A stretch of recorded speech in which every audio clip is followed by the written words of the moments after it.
நம்ம சின்ன சின்ன பசங்களுடைய அகால மரணம் போஸ்டர் நிறைய பார்க்குறேன். அந்த அகால மரணங்கள் எல்லாம் தடுக்கணும்னா, பைக்கில் ரொம்ப தூரம் லாங் போகக்கூடாது. 3 பேர் சேர்ந்து போகக்கூடாது. விளையாட்டுத்தனமாக வண்டி ஓட்டக்கூடாது. ரோட்டில் கவனம் மட்டும் வச்சுக்கணும். ரோட்டில் மட்டும்தான் கவனம் வைக்கணும்.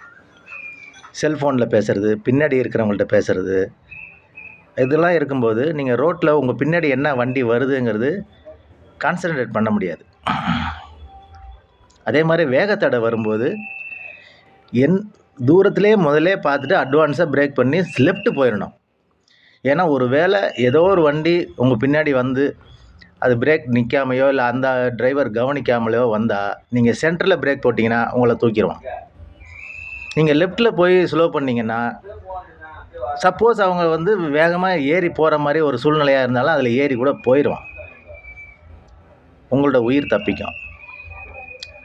ரொம்ப கவனமாக ஓட்டுங்க. ரோட்டில் மட்டும் கான்சன்ட்ரேட் பண்ணுங்கள். ஃபோன் பேசாதீங்க. பின்னாடி இருக்கிறவங்கள்ட்டையும் பேசாதீங்க.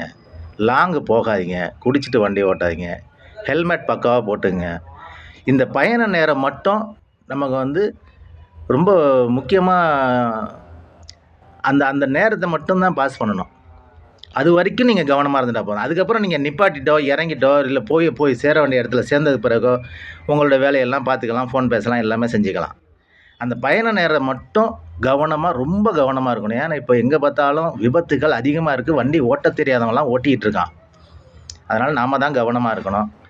இன்னும் விபத்துக்களில் மாட்டிக்காமல் எப்படியெல்லாம் வண்டி ஓட்டுறது அப்படிங்கிறது அடுத்த வீடியோவில் சொல்கிறேன். நன்றி.